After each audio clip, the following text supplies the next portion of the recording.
the Southland, 1 week at a time. SCV chat starts now.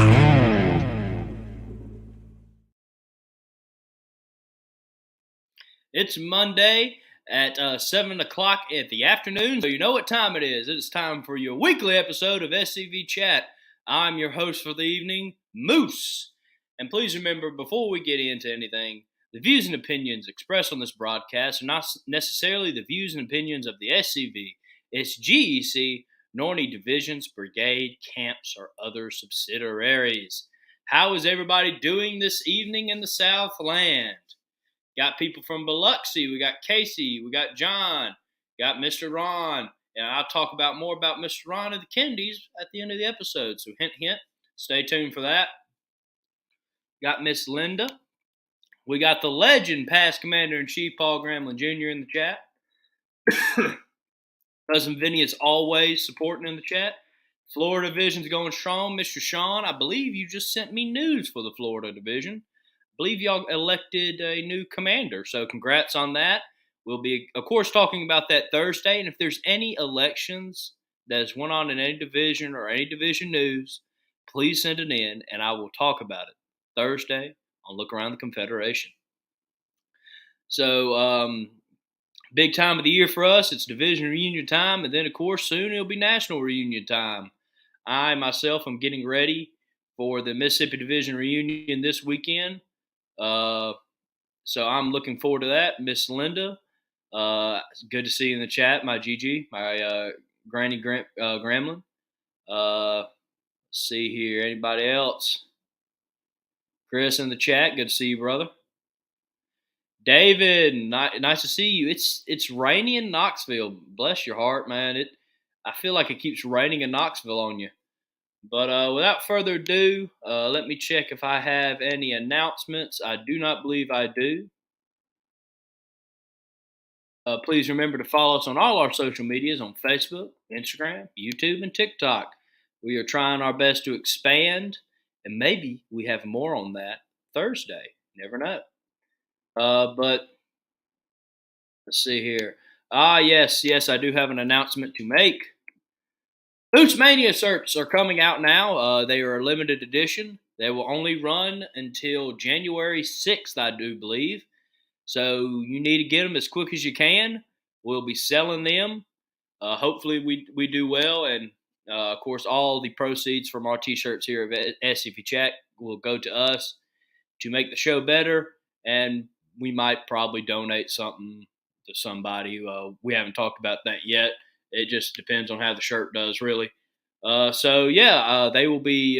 That link will be shared to go get Moose Mania shirt after the show, 8 o'clock on the SCV Chat Facebook page. Don't limit the Moose. With what I'm doing right now, we had to set a limit and just kind of see what interest is out there. So, we are. We did limit it. I won't say what number. I guess I could say what number. We limited it at 50 T-shirts, so they will go up quick, and only 50 people will have a Moose Mania shirt. I'm going to be ordering my own Moose Mania shirt after the show. But again, a good evening, everybody. Good evening. We have a very special guest on tonight. Let me pull that up. So we will have Dr. Samuel W. Mitcham Jr., or Dr. Sandy. Dr. Sandy was born in Louisiana. He attended Northeast Louisiana University and North Carolina State University, and finally got his Ph.D. at the University of Tennessee. He has served as our Heritage Operations Historian of the Sons of Confederate Veterans, a commander of the Thomas McGurr Camp of 1714 of Louisiana, West Monroe, Louisiana, and is the author of several books, including It Wasn't About Slavery, Exposing the Great Lie of the Civil War, Bust Hell Wide Open, The Life of Nathan Bedford Forrest, Vicksburg, The Bloody Siege That Turned the Tide of the Civil War, and, of course, tonight's book, The Epilogue of Confederate Generals. I've been looking forward to this. He hinted at this all the way back when we did our book review of Bust Hell Wide Open. So I have been looking forward to this for almost over a year now, I believe. So I'm happy to have him on tonight. I'm happy to have a guest so distinguished. I see him smirking back there. I told him I was going to build him up here tonight. But again, oh well, how do we order the book? I'm sure Dr. Mitcham will tell us all about that. And speaking of which, now let me introduce to y'all Dr. Sandy Mitcham Jr. Hi, great to be on again. Well, great to have you on, sir. And of course, if you did not see, we had reruns episodes on Memorial Week. We just all took the week off on that week. But 2 Thursdays ago, Dr. Mitcham was on Look Around the Confederation talking about his novel. That was a very good episode. So if you haven't already, please go back and rewatch that. And of course, but first, tune in tonight because this one's going to be a good one, folks. So, Dr. Mitcham, how are you? Doing good. How about yourself? I'm blessed. I cannot complain, sir. Well, I finally broke down and bought a new computer. It's nice to have a clear image. Well, I wore out that old one. I put, I think, 9 books on it, and it was ready for the scrapyard. Well, it served its time well then, sir. Thank you. Someone asked. Someone said they bought the book. It's fantastic. Someone asked, how do we order the T-shirts? Commander Gremlin, they will be. You can go on our page after the show and buy one. Jesse just said he just purchased your book, so we're getting a lot of people that have got your book, which is good as always. And without further ado, do you have anything you want to say on the book before we get into the questions? Well, if you don't like to read it, it'll make an excellent doorstop. That's how editors tell the difference between an amateur and a professional. A professional talks in terms of words. Amateurs talk in terms of pages. And if you wrote a book and you use 10-point font and single spaced, it's going to be twice as big as a book that I would write with 14-point font and double spaced. This book was 252,000 words. The average book is 60 to 70,000 words. So you're really getting 3.5, 4 books for the price of one on that book. You can get it through Amazon, Barnes & Noble, Regnery History, any bookstore can order it for you. And sales are brisk. It was number 1 in Confederate books here a day or two ago on Amazon. My editor's quite happy right now. So, but it was fun to do. You spend a year and a half, 2 years with some very uplifting men. A few of them weren't. You had all spectrums, all kinds of people, and all kinds of different values. I guess Richard Montgomery Gano was one of my favorites. His great-grandfather apparently baptized George Washington. Some historians dispute that, but that seems to be what he did. They called him the fighting chaplain in the American Revolution, and George Washington asked him to end the American Revolution with a prayer. His grandfather was a general in the War of 1812. His father was a leader in the Restoration movement, Christianity. He baptized over 10,000 people in his storied career. And Gano, after the war, became a disciple of Christ / Church of Christ preacher. And he baptized at least 4,000 people. And I've seen one source that it was 10,000. He was a extremely Christian man. And, he wouldn't even drink any stimulants. That included coffee or iced tea. So he was, and after the war, he had a talent for success, no matter what he did. He fought in 72 engagements during the war and was successful in all but 4 of them. He was a very good general. Stanway, he thought the world out of him. He worked under Gano for a while. And after the war, he went into cattle ranching. His great loves were Jesus Christ and stock breeding. And his ranch totaled 55,000 acres. It's bigger than some counties.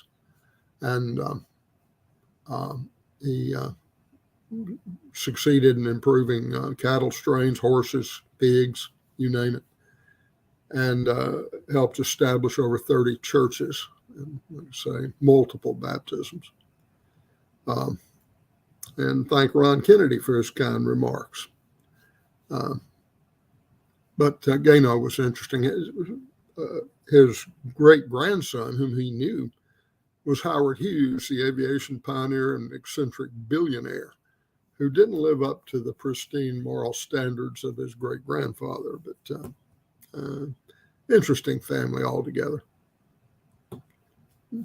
You got any questions for me, Moose?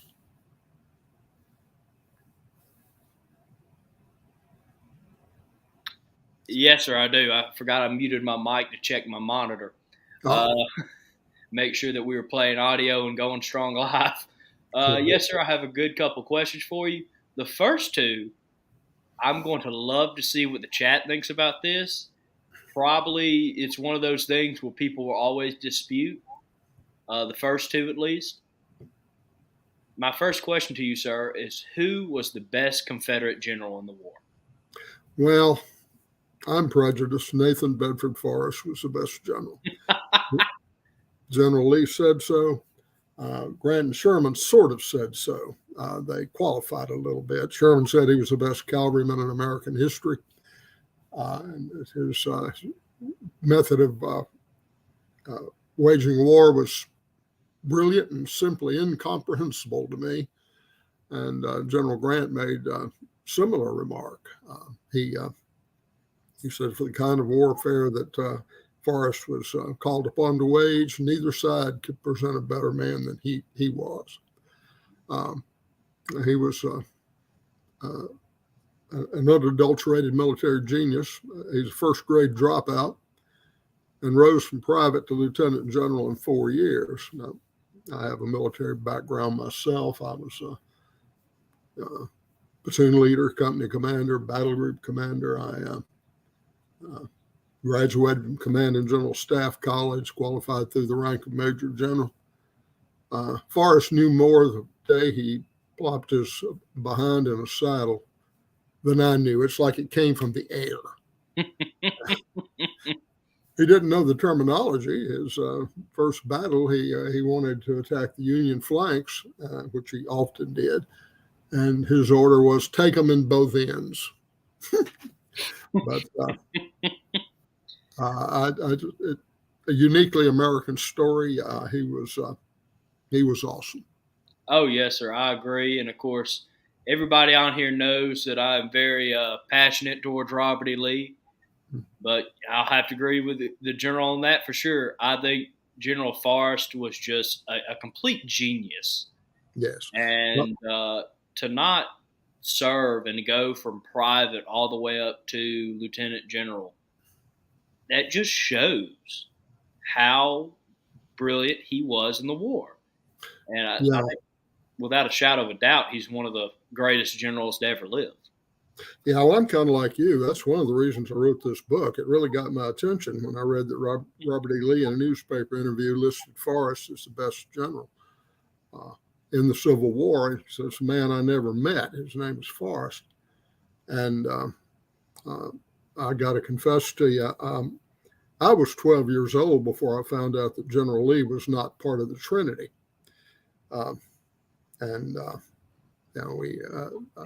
My first books were given to me by a cousin who was old enough to be called uncle. And it was the original 4-volume Pulitzer Prize winning edition of R.E. Lee. I've still got them. And for years, those were the only hardback books I owned, other than textbooks for school. And if Lee gives him that kind of endorsement, you got to really take it seriously, in my humble opinion. Beauregard, Joe Johnston, Lee, people who wouldn't agree with each other on anything else are rated Forrest at the top of the list. So, Oh, This book, it covers Forrest and Lee and all these others, but it also covers a lot of the more obscure generals that people don't know about. And some of them had more interesting stories than the professional soldier who came out of the regular army, went to the Confederate Army, directed our cause. I think I talk about Zebulon York. He was one of my favorites. Came from Maine. His village was almost within sight of the Canadian border. He had to travel south to get to Boston. And he was educated in Kentucky, Transylvania University, and somehow ended up in Vidalia, Louisiana. And he bought a plantation, and he bought another plantation. He bought another one. He ended up with 6 plantations, he and his partner. They owned 1,500 slaves, which may be the most of anybody in the whole South. He adopted the Southern way of life. War came. He ran for delegate to the secession convention. Nobody ran against him. And he voted to leave the Union. And he raised his own regiment at his own expense. He paid more taxes than anybody in Louisiana, property taxes. And at that time, Louisiana was number 2 in per capita income in the United States. So that's a lot of money. But he would not take the colonelcy. He had no military background. He had an ancestor who was an aide to George Washington at Yorktown, but he didn't have any. So he wouldn't take a rank higher than captain. But yet, largely through attrition, the Louisiana, 1st and 2nd Louisiana brigades fought themselves out in the war. And largely because everybody else was killed or wounded, he did become colonel of the 14th Louisiana. Got surrounded there in the Overland campaign, and his aide told him, Colonel, we're surrounded. And York said, well, that's good, because any direction we shoot, we can kill a Yankee. And he broke out, ended up commanding the brigade at the 3rd Winchester. And Union shrapnel tore up his arm. It was probably fired by the 1st Maine Battery, ironically enough. And they took him to the hospital and amputated his arm. And about that time, General Early was defeated, and the Confederate Army was retreating past the hospital. And a friend of his from town came in and said, let's go to my house. We'll put you in bed. The Yankees won't bother you till you've recovered enough sufficiently to survive the prisoner of war camps. And Zebulon York said, no, I will not do that. The Yankees will not take me alive. And he hopped on a horse, and this was about an hour after they'd cut his arm off. And he rode over 20 miles to the nearest medical facility. Zebulon York could go bear hunting with a switch. I couldn't agree more. Wow. Yeah. I'm definitely, my interest is sparked in that man now. And again, that's what this book's about, because personally, I've never heard that story before. And so to expand your knowledge not on just the well-known generals, but all the generals, and to get more stories and to learn more about the generals maybe people don't remember. That's why I'm very interested in your book, because I believe we need to honor all the people who served in the Confederate Army, Navy, Marine, et cetera. I want to learn as much as I can. So that's why I'm very interested in your book. Right. And why I'm about to be very interested in this next question. All right. Because this one is the one I would love to see the comment section, the chat heads, what they think. Who was the worst Confederate general? My friend Donnie Kennedy always said it was Braxton Bragg. I always thought it was Lucius Northrop, the commissary general. He was a disaster, bureaucratic. He created a bureaucratic monstrosity that couldn't actually collect food and distribute it to the troops. General Lee wanted to fire him way before they finally did. Jefferson Davis was a friend of his. He wouldn't fire him. Davis sometimes was loyal to a fault, and it certainly was in the case of Northrop. and they remained friends after the war. Davis finally had to fire him. It was February 1865. He wanted to appoint John Cable Breckinridge Secretary of War. And, General Breckinridge is a political powerhouse, former vice president of the United States. And Breckinridge just laid down the law. General Northrop must go or I will not take the position. And that was the end of Colonel Northrop. Davis had nominated him for a brigadier general, so he was a Confederate general because Davis had the authority to make appointments of that nature and also recess appointments. But Northrop was a complete disaster. They should have fired him long before they did.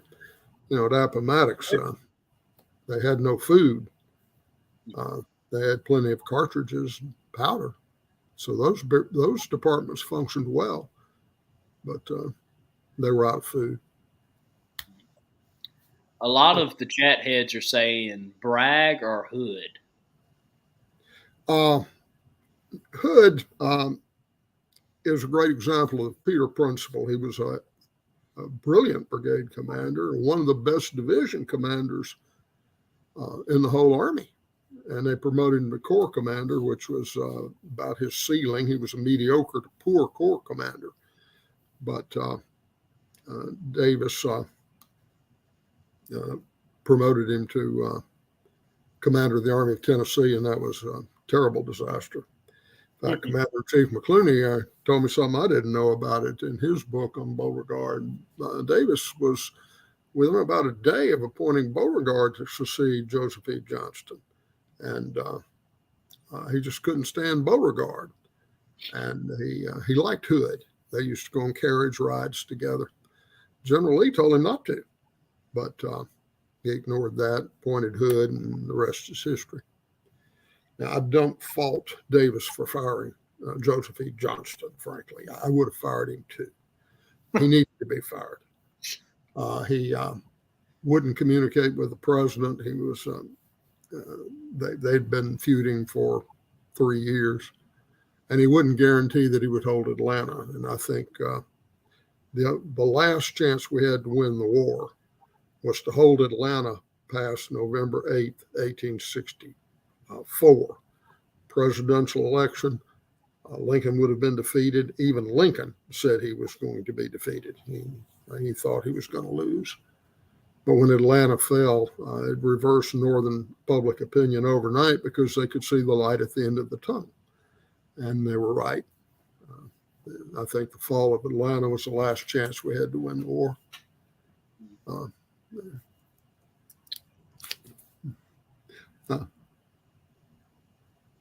And Braxton Bragg is another example of the Peter Principle. He was promoted beyond his level of competency. If with the benefit of 20/20 hindsight, if I was Jefferson Davis, knowing everything I know today, I would have made Bragg director of training for the whole Confederate Army. He had that army at Pensacola down there in Florida, and some of the best regiments in the whole Army came out of Pensacola. Bragg was a great training officer. He was a good organizer. But at Shiloh, he proved to be a mediocre Corps commander. And when they got rid of Beauregard, they moved him up to the commander of Army of Tennessee, and that didn't work out. But a lot of them didn't work out because you got to remember, both the Union and Confederate armies showed symptoms of forces that had been built too quickly throughout their careers. The whole Army of the United States in 1860 was 16,000 men, and over 1,000 of those were on medical leave. The total number of officers was 1,100. Now, during the war, 2.8 million men served in the Union Army. 800 to 850,000 men served in the Confederate Army. That's well over 3 million men. 1,100 officers just ain't going to cut it. Now, there were some militia generals, of course, and some from VMI and the Citadel, and that helped. But overall, it was just too much too fast. And you had some West Point generals, but don't forget, and people do forget this, West Point in those days produced second lieutenants just like it produces today. You got a 22-year-old second lieutenant. Let's give him a platoon, but he's not ready for a regiment, much less a brigade or division. But neither the Union or Confederate Army had any choice. They had to put them in command, and they had to do on-the-job training. And just to be blunt, combat ain't no place for on-the-job training, and it cost us a lot of men. Of course, so did politics. And I think I'll say something controversial. We had a big advantage in Jefferson Davis over Abraham Lincoln. I know it's considered sacrilegious to criticize Lincoln, but Abraham Lincoln was a military illiterate. He had served less than 90 days in the Army, and all he succeeded in doing was getting demoted from captain to private. Now, Jefferson Davis was involved in the same war. As a matter of fact, second lieutenant, he swore Lincoln's company into federal service. It's the first time they met. I found that out from Dr. James McPherson over in Princeton. Davis did one combat patrol, personally captured Chief Black Hawk and ended the war. But then he stayed in, and neither Davis nor Lincoln heard a shot fired in anger in the Black Hawk War. But Davis stayed in, distinguished himself, commanding the 1st Mississippi Rifle Regiment at Buena Vista in the Mexican War. He was Secretary of War under Franklin Pierce. He had an idea what he was doing. Now, he did make some political appointments. Some of them turned out to be disastrous, most notably John Floyd at Fort Donelson. But Lincoln did so much more frequently, and he did so until late November of 1864, after he was reelected. Grant, I think, must have had a talk with him because they got rid of Spoon's butler, who was commanding the Army of the James. He was another one of the Union disasters. Nathaniel Banks, Francis Spiegel in the Valley. Lincoln's first Secretary of War was a crook. His name was Cameron, Pennsylvania politician, former senator, later senator again. He was a machine politician. And he awarded contracts based on cronyism, kickbacks. North really got off to a very bad start. Lincoln did defend Cameron a little bit. He said, jokingly, "I do not believe he would steal a red-hot stove, but he'd steal pretty much anything else." He was, like I say, we were fortunate to have Davis. He had a share of warts, but you got to remember the white population of the North was 22 million. The white population of the South was 5.5 million. Northern historians frequently cite the population of the South as 9 million. 3.5 million of those were servants, were slaves. And you really can't count them the same as the whites because they were not devoted to the cause. And anyway you cut it, it gives them a population base of 4-1 over the South. Plus you've got to add that Lincoln recruited mercenaries on a massive scale. The North recruited 489,920 mercenaries from 15 different countries. That's over half the size of the total Confederate Army over a 4-year period. Confederate Army never, I don't think, exceeded 300,000 total. And to me, the amazing thing is not that the South lost, but that it held on for 4 years. It did that because of its devotion, the soldiers' devotion to the cause, and the South, frankly, had better officers. But let me throw in this real quick. The Confederate generals were better by degrees, not by orders of magnitude. So it wasn't enough to establish our independence. That was a mouthful. Yes, sir, it was, but full of information and stuff I know everybody's finding interesting. Ask this real quick. Who was your favorite Confederate general? Uh, I liked Richard Gano, Zebulon York, and Nathan Bedford Forrest. I don't know that I like any one of the three better than the other. And I frankly like Richard Taylor. But I'm from Louisiana. And I wrote first Civil War book I wrote, and Shotwell, I think, is going to do it, reissue it at the end of the year, was Richard Taylor in the Red River Campaign. And Taylor had 8,800 men, less than 9,000 men. He faced a Union army of 32,000. He kicked it all over the battlefield at Mansfield, routed it, and chased it 200 miles all the way across Louisiana, surrounded it twice, cut off the Union fleet. It had to fight its way out. He sank the biggest, or caused them to blow up the biggest gunboat in the Union inland fleet, sank multiple vessels, and was furious at Kirby Smith for taking 3 of his 4 infantry divisions. He surrounded the Union Army at Alexandria, despite the fact he was outnumbered 6-1, and he was trying to make them either surrender or abandon the Union fleet. Now, he was unfortunate because the Yankees had a great engineer named Bailey, and he figured a way to get them over the falls, and the Union fleet did manage to escape, but it was a near-run thing. And I like Richard Taylor. He resembled George Patton more than anybody in American history.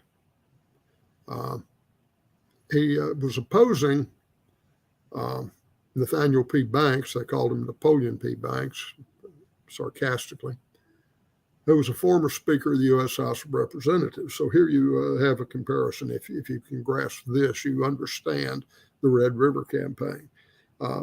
The Confederates had the equivalent of General Patton. The Yankees had the equivalent of Nancy Pelosi. Guess who won that battle? I'm just going to take a guess. It wasn't the Yankees. It wasn't the Yankees. That's a good one.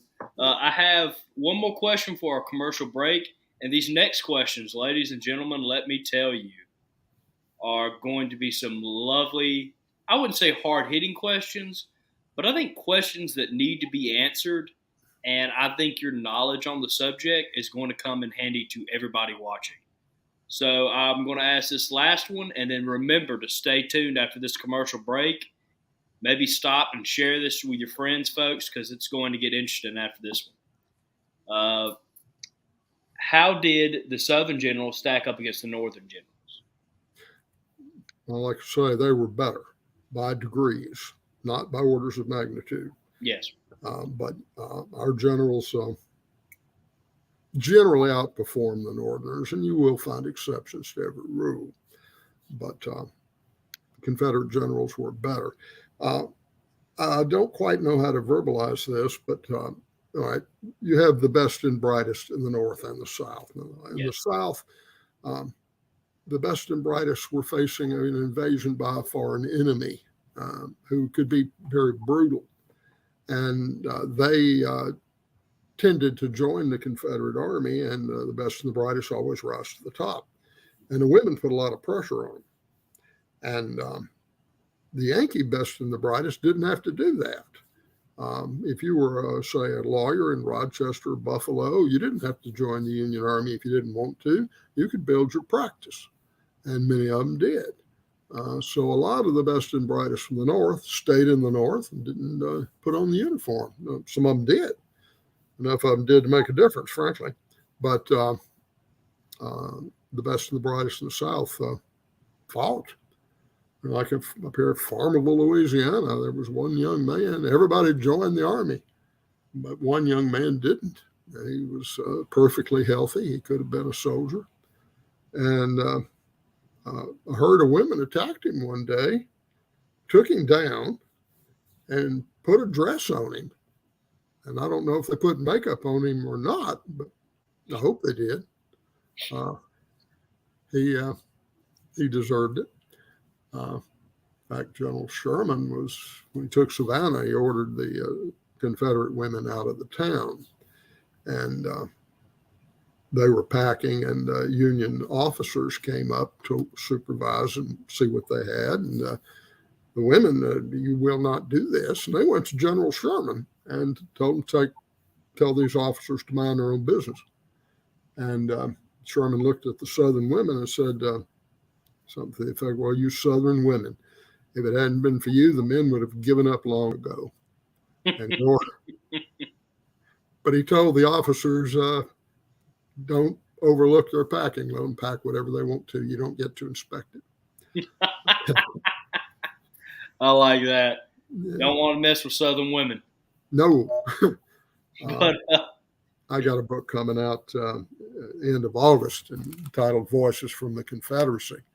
And I found a lot of good stories about Southern women. They were as tough as the men. They fought their own war. And they were innovative. They were brave. And they were very competent. Matter of fact, there are many people in Mississippi that think Ole Miss University was named not after the state, but after the Ole Miss, which was the name that gave the ladies that ran the plantation. And I think rightfully so. If it hadn't been for them, the Southern War economy would have collapsed long before it did. Very true. We're going to get into our commercial break, and we're going to come back, and we have an excellent list of questions for Dr. Mitcham.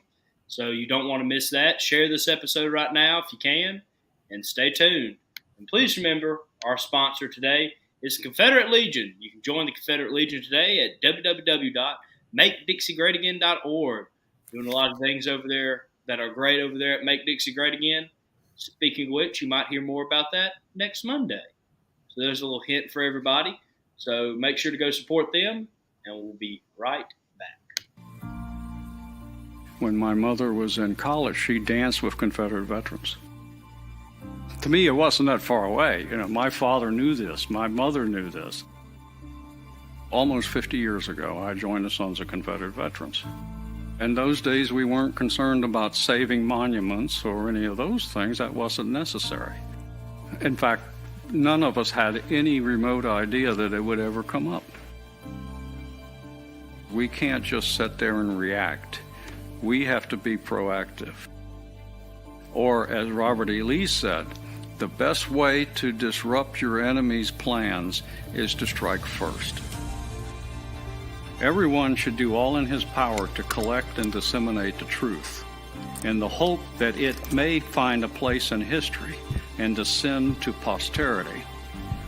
History is not the relation of campaigns and battles and generals or other individuals, but that which shows the principles for which the South contended and which justified her struggle for those principles.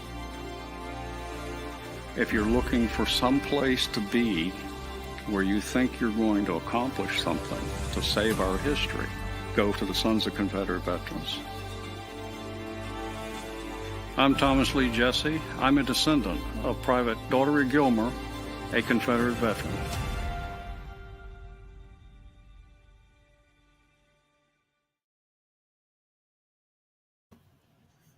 All right, guys, we are back, and I'm going to start us off right off the bat with this question. I have been looking forward to this one, and I would love to hear your take on it. What do you think about the present-day leftist attempts to destroy the monuments to our Confederate generals, change the name of streets, basically destroy our heritage, and so on, because we've learned in this past year there's nothing that they won't brave away from trying to destroy, even final resting places of our veterans. Well, first, before I answer that, I did an interview with Donnie Kennedy, 4 parts. It should be on the Make Dixie Great Again website, talking about some of the individual generals. So if you're interested in that, go to makedixiegreatagain.org. I'm not sure he's got them up yet, but he will very shortly. If he hasn't, it may already be up. I think it's deeper than that, Moose. The left wants no heroes but its own. And the Confederate generals are just the low-hanging fruit in their minds. Some of our people say you can't change history. Well, I don't believe that. I believe you can. It depends really, I guess, on how you define history. I define history as a study of the past with interpretation. And if you change the interpretation, guess what? You've changed the history. You can't change the past, but you can change the history, and that's what they're trying to do. And they want to, they defaced an Abraham Lincoln statue in Chicago, Colonel Haig in Wisconsin. He was a true believer abolitionist. Most people were not fighting for the slaves to keep them or free them one way or the other, but he was. He was killed or mortally wounded at Chickamauga. It took him a day or two to die. And they destroyed his monument. I can't imagine why. They're trying to change the name of Washington and Lee, ripping down. I did a 7-page article for the Abbeville Institute before the George Floyd riots about the non-Confederate monuments that they were destroying. And like I say, it went 7 pages. Vietnam veteran memorials, World War II memorials, anything that isn't a leftist Marxist monument. Now, I do, like Dan Borgino, I distinguish between a leftist and a liberal. You can still talk to a liberal. You don't have to agree with them. With a leftist, it's either you shut up, and if you disagree with me, you're just wrong and evil. And I think we're going to see a long, hot summer before this is over. Oh, yes, sir. I think this is going to go on for a good couple of years. And, of course, I know whose side I'm rooting for and who I want to win. Mm-hmm. And I think the people have heard me talk enough about it on Look Around, what I think about the situation going on. Mm-hmm. But well, I agree with that Facebook post. If a push comes to shove, I want to be on the side that has the guns and knows which bathroom to use. I couldn't agree more. But yeah, I completely agree. They want to rewrite history completely to make themselves look better and to push their heroes on everybody. Mm-hmm. And to kind of, if you change the heroes, you change what kids will look up to and what they will aspire to be. And I think that's really what their main goal is behind that. But your next question is, how should we judge the Confederate generals today? In what context? As military commanders, as people? You know what? Let's go with as people, because we can't argue the fact that they weren't good generals. And a lot of people still study our generals' tactics and what they did. But I think a lot of people judge them as people now. And so I would like to hear your opinion on that. Well, they cover the whole spectrum. Mm-hmm. You can find a Confederate general for every use. For example, Earl Van Doren, he had 4 illegitimate children. He fooled around routinely. In fact, that's what got him killed. His family for years put out that it was because he was fooling around with Dr. Peters' wife. There was a professor at Holmes County Community College, Professor Bridget Smith, wrote a book about it. And it turns out that wasn't really why he was killed. He was also fooling around with Dr. Peters' 14-year-old daughter. And knocked her up. And she did DNA testing and the whole 9 yards. She did a very thorough job. It's best piece of forensic history I've ever seen. And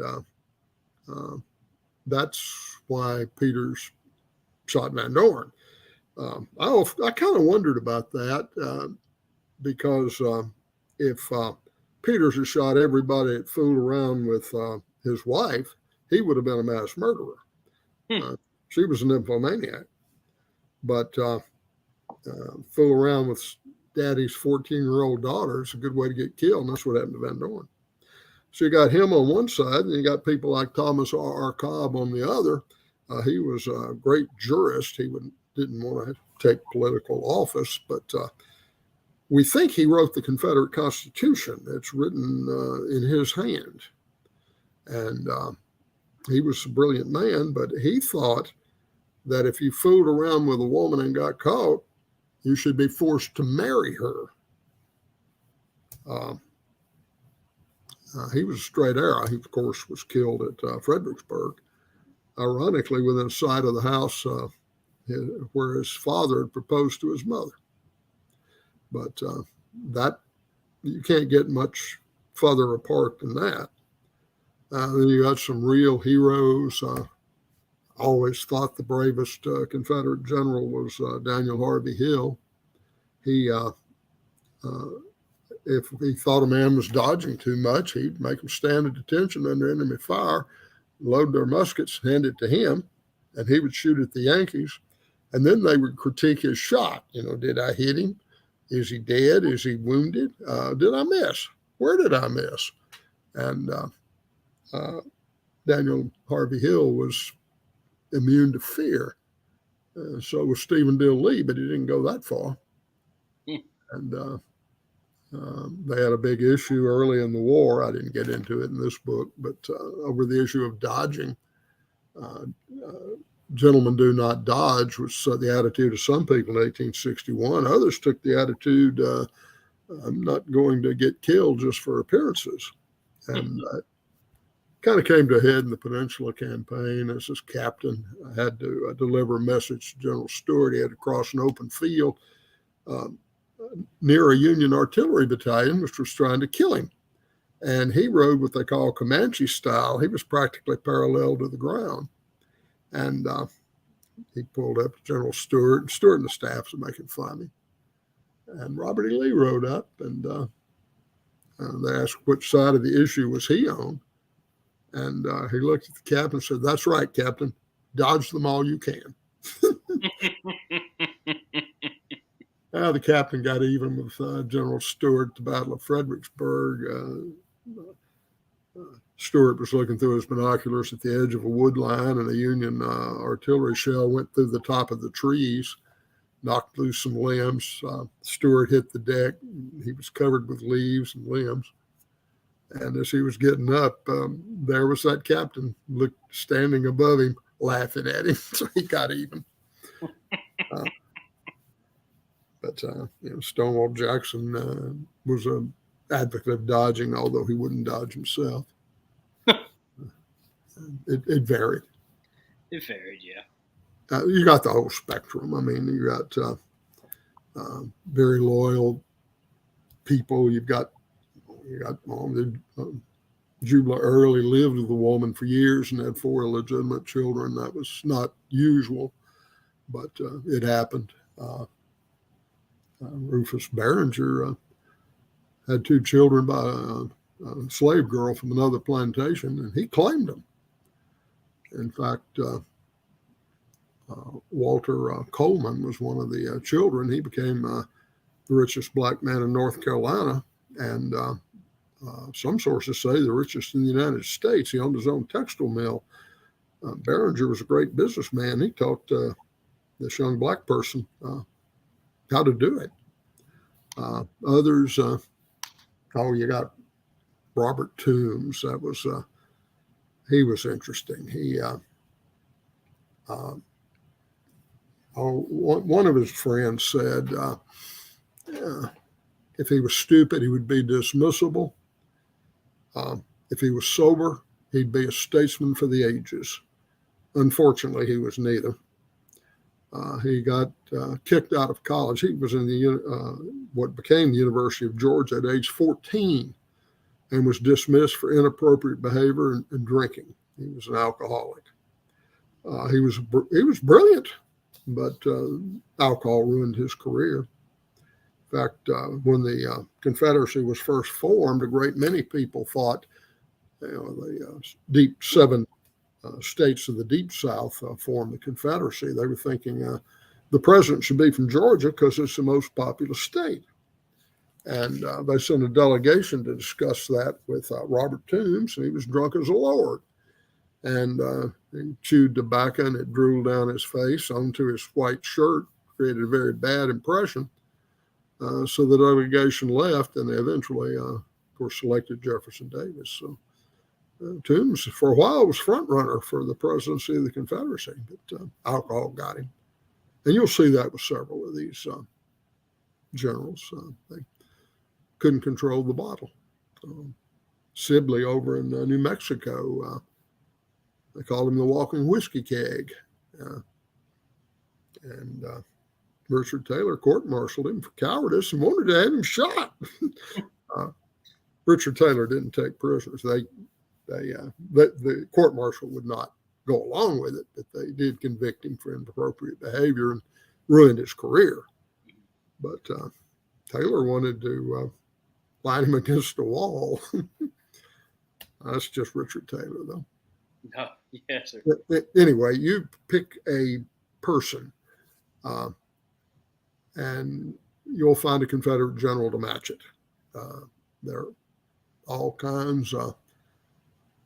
One of them deserted. One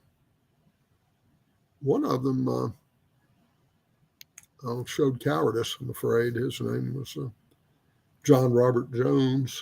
He was good brigade commander, but was wounded at Frazier's Farm, very painfully so. And when he returned to duty, he wouldn't face the Yankees. He'd find a way not to. He had to go to the rear. He'd sent the brigade out, and he stayed behind in the wood line. He left the field of battle, I think, at Chancellorsville for an ulcerated leg, and General Lee fired him. Then the Yankees captured him near his home, and Confederate authorities made no attempt to trade for him. He had to stay in prison the rest of the war. Wow. So, like I say, the whole spectrum. Yes, sir. Now, this one, I think, is going to spark the interest for many people. And many people want to know, how to talk about this question or how to answer this question, really. Information-based and, so I'm really looking forward to see how you answer this one. Why did the Confederate generals fight? Was the war just about slavery? No, the war was not just about slavery. Freeing the slaves was one of the major results of the war, but only one of them. Abraham Lincoln himself said that if he could preserve the Union by freeing all the slaves, he would do that. If he could preserve the Union by freeing none of the slaves, he would do that. If he could preserve the Union by freeing some of the slaves and keeping others in bondage, he would do that also. It was 2 years into the war before they issued the Emancipation Proclamation, and it really didn't have that much to do with slavery. What it had to, Moose, in my view, the South could have won the war one of three ways. They could have won it diplomatically, militarily, or politically. And the Emancipation Proclamation eliminated the diplomatic option for the Confederacy because France and Spain, their general population, by identifying the war as a struggle against slavery, Lincoln won them over to his side, and it was impossible for the ruling classes in Britain and France to declare war. They could aid the Confederacy, but they could not give them ships that they needed to break the blockade. They couldn't give them the armies they needed. And that's why Lincoln did it. You may remember the Trent Affair. Many people never heard of it. But Lincoln's myrmidons were foolish enough to seize a British ship on the high seas and remove 2 Confederate commissioners. And it nearly came to blows. These people were under the protection of the British flag, and the British took great exception to that and cut off the Union supply of saltpeter, a primary ingredient in gunpowder. And for a few weeks there, the Union could not launch a major offensive because in those days you had to have gunpowder to do that, and they didn't have enough salt to make enough. Lincoln issued the Emancipation Proclamation to eliminate the diplomatic option. Now, the second option, of course, was militarily. We lost that, in my opinion, at Gettysburg and Vicksburg. Although some of your well-informed listeners could come up with other scenarios how we might have won militarily after that, but they're usually tenuous. I think militarily it was over after Gettysburg. The political aspect was the last one, defeat Lincoln for re-election. And that came down to Richmond and Atlanta. If we had held those two cities, and Lee held Richmond, but Hood lost Atlanta with some help. And once Atlanta fell, I think realistically the Confederacy was doomed.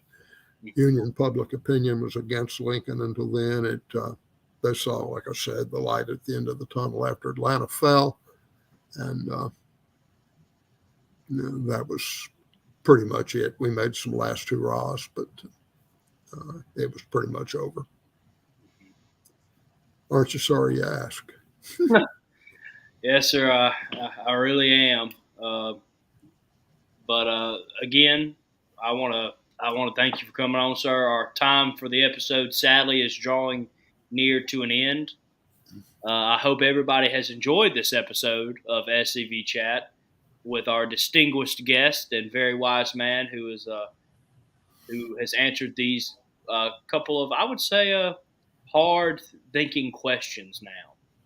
Because when you answer any of these, our enemy will try to pick you apart and try to find any historical or wrong things in that. And so to answer these questions is a must, so we all can learn and be able to defend our heritage. And so I'm very happy you came on, sir. I'm very happy that we got to get to these questions. Mm-hmm. And I'm very happy, and I hope people go get your book because it is going to be full of information. And I myself am looking forward to getting it and learning more. I have been making a list of books to get after I graduate college so I can start regaining my own knowledge that I have been steadily losing since joining college, which is a weird sentence to say, don't you think? Well, your real education, that will begin after you got your degrees. Everybody keeps telling me that and then patting me on the shoulder and saying, good luck, son.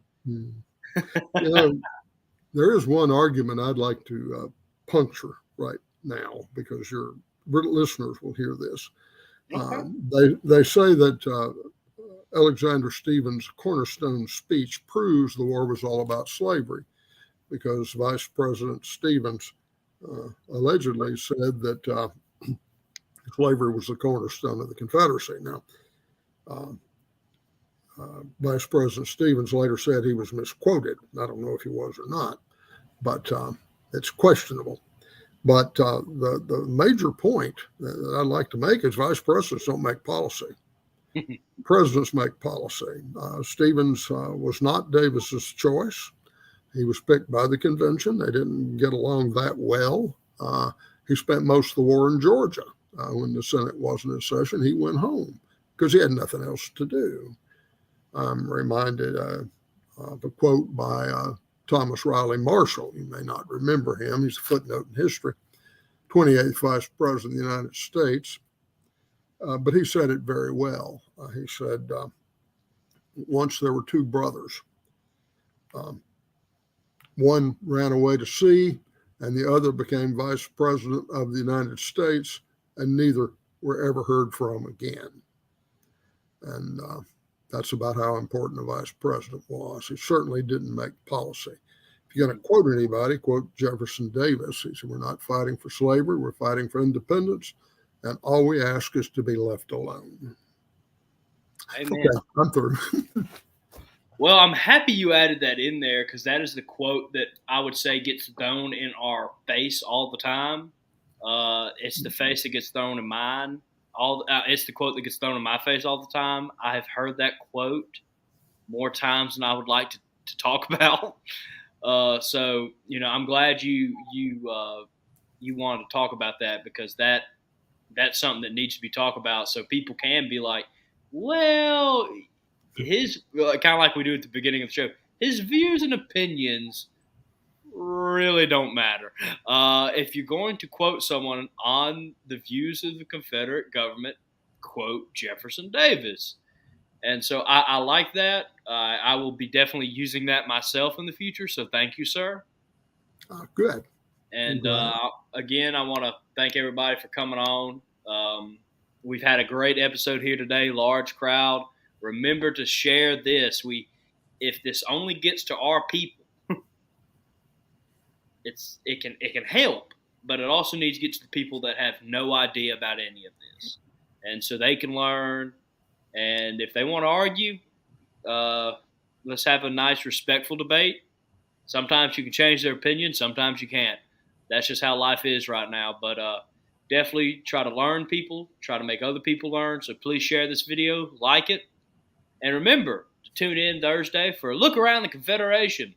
I'm hoping to have something special for you. I don't think I can comment on it yet. I need to talk to Christian Lee tomorrow and confirm it. But please make sure to share this episode and send an email to scvyouthOutreach@gmail.com, and you will be featured on the upcoming episode of Look Around the Confederation. And we'll be going through all camp and division news. And with further of that, I guess I got to say again, thank you, Dr. Mitcham, for coming on. Always a great episode when you're on, sir. Thank you for having me. Remember, chat heads, no Fumar in the elevator. All right, everybody. Good night. Rev Frop.